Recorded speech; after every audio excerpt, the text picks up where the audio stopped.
¿Alguna vez has comprado un carro, un mueble o cualquier otra cosa?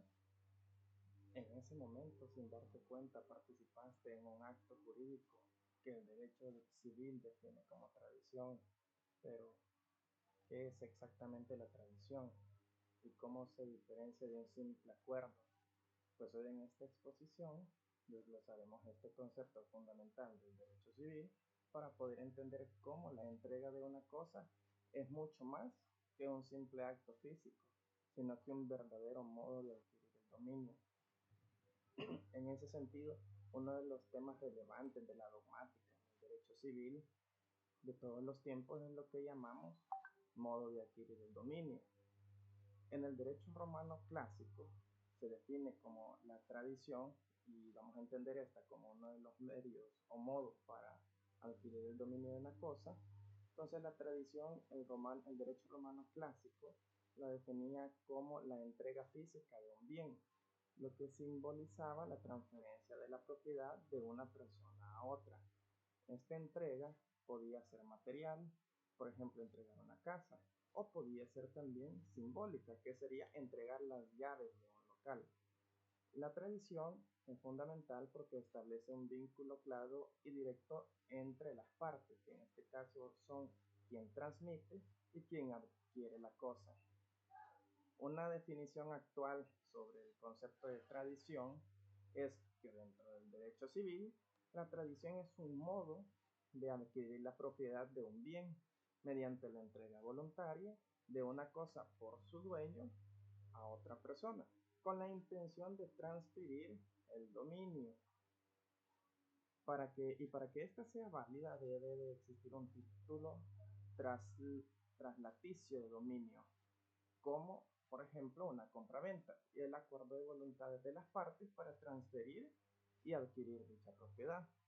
Ahora bien, el Código Civil de El Salvador en el artículo 651 hace lo que es una definición del concepto de tradición y lo define de la siguiente manera, artículo 651, y cito textualmente: la tradición es un modo de adquirir el dominio de las cosas y consiste en la entrega que el dueño hace de ellas a otro, habiendo por una parte la facultad e intención de transferir el dominio y por otra la capacidad e intención de adquirirlo. Entonces, vamos a tener que a partir de la definición tanto que tenía el derecho romano clásico como la que tenemos actualmente e incluso la que se incorporó en el Código Civil salvadoreño, los siguientes elementos que se dan dentro de la tradición. Uno de ellos es el acuerdo de voluntades. ¿Pero en qué consiste el acuerdo de voluntades? Es que ambas partes, tanto el tradente, que está definido dentro del Código Civil salvadoreño en el artículo 653, y el adquirente, que es la persona que recibe, que también lo encontramos definido en el artículo 654 del Código Civil salvadoreño. Ambos tienen que tener la intención, uno, de transferir y el otro de adquirir la propiedad respectivamente en ese orden, ¿verdad? Entonces ahí tenemos lo que es el primer elemento de la tradición a partir de las definiciones, ¿cierto? Entonces vamos a lo que es el segundo elemento de la tradición, lo que viene siendo el título traslaticio de dominio. ¿Y en qué consiste esto? Es que debe haber un contrato o un acto jurídico válido para que sirva de causa para la tradición. Y puede ser un ejemplo de esto un contrato de compraventa o un contrato de donación.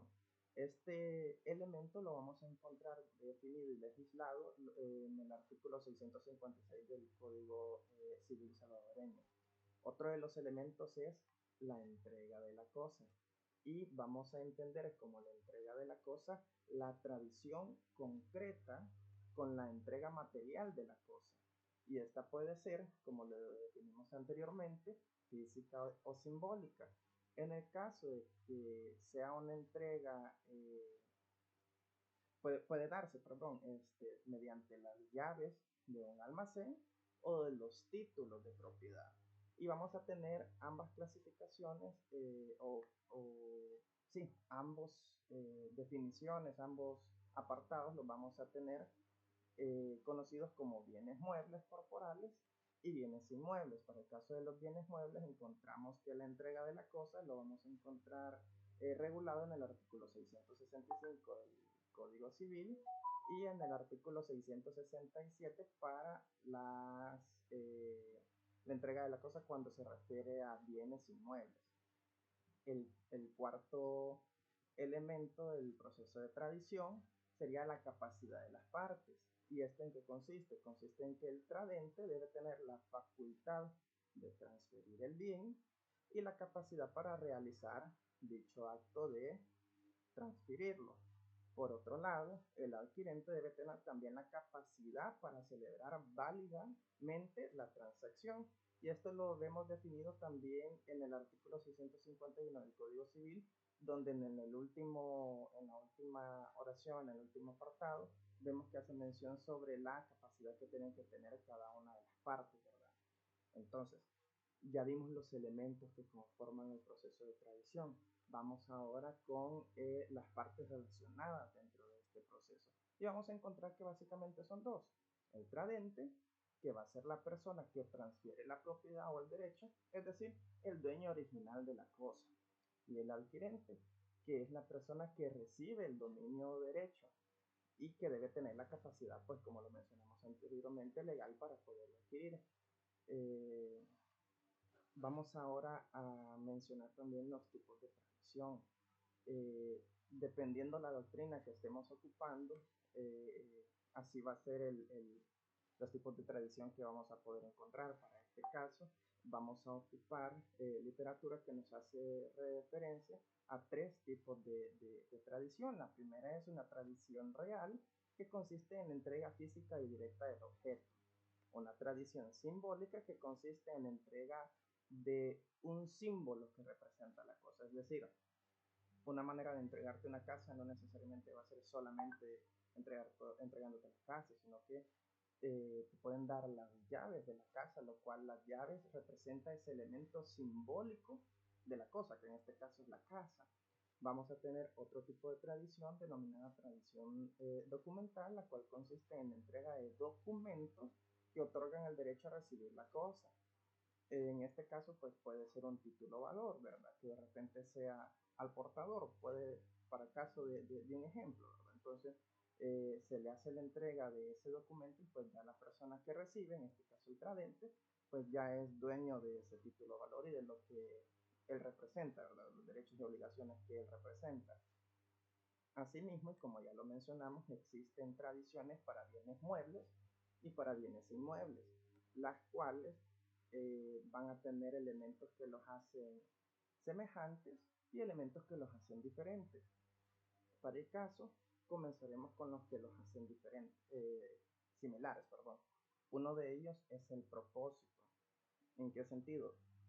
Ambas tradiciones, tanto la de bienes muebles como la de inmuebles, son un acto jurídico que persigue la transferencia del dominio de una cosa a otra. Ya sea que hablemos de título de bienes muebles o de bienes inmuebles, el propósito siempre va a ser el mismo. También el elemento de la intención. Ambos requieren la intención, es decir, tanto de quien lo va a ceder como de quien lo va a recibir, al momento que se dé la operación respectivamente. El requisito del título también. Esto es una característica que comparten en común ambos tipos de tradición, ¿verdad? Y es que el requisito de título generalmente es necesario, un título traslaticio de dominio. Puede figurar como por ejemplo en una compraventa, ¿verdad? Para que sea válida y se pueda por este medio pues transferir la propiedad. Ahora bien, estos también presentan diferencias, ¿verdad? Por ejemplo, si vamos a hablar de la naturaleza del bien, para el caso de los bienes inmuebles, la naturaleza del bien generalmente vamos a hablar que es un bien inmóvil, ¿verdad? Caso contrario, para el bien inmueble, estamos hablando de algo que se puede mover, algo que se puede trasladar sin que se pueda modificar. Y para el caso, vamos a poner un ejemplo de bienes inmuebles, un terreno, una casa, así como pueden ser ejemplos para los bienes muebles, una computadora, un sillón, un carro. Ahora bien, otra cosa que lo hace diferente de la tradición de bienes muebles con respecto a los otros es que para el caso de los bienes inmuebles, la forma de entrega tiene que hacerse lo más formal posible. De manera regular siempre van a haber formalismo, siendo la inscripción en el registro de la propiedad el acto clave, ¿ya? Para el caso de los inmuebles, que generalmente suelen estar inscritos en el registro de raíz e hipoteca del Centro Nacional de Registro. Ahora bien, la tradición de bienes muebles en cuanto a la forma de entrega no necesariamente va a requerir que la forma de entrega sea igual, ¿verdad? Porque se realiza mediante la entrega material del objeto o de los elementos que lo faciliten. Es decir, volvemos al caso, podemos tener la entrega de un vehículo y con sus llaves, ¿verdad? Que ello facilita que se pueda entregar y hacer uso, ¿verdad? Ahora vamos con los requisitos legales. Los requisitos legales para la tradición de bienes inmuebles suelen exigir un contrato escrito y en la mayoría de los casos, si es que no en todos, la inscripción en el registro público para proteger la transferencia mediante terceros, es decir, que media vez la escritura pública en donde figure la tradición esté inscrita en el debido registro para que este surta efectos para terceros, ¿verdad? Ahora bien, los requisitos legales para la tradición de un bien mueble suelen ser más sencillos y no siempre, esto sí va a depender del caso, pero no siempre va a requerir inscripción en algún tipo de registro público, ¿verdad? De repente si alguien le da un libro a otra persona, pues eso no amerita un registro. Ahora bien, si pudiera ser el caso de un vehículo, ¿verdad? Pero ahí es donde vamos a tener la diferencia de que mientras los inmuebles siempre van a requerir un contrato escrito y que este contrato vaya a registrarse en el registro público, en algún registro público donde corresponda. Para los otros no necesariamente va a ser así, ¿verdad? Entonces, ahí tenemos la diferencia y con esto damos por finalizada la exposición del tema.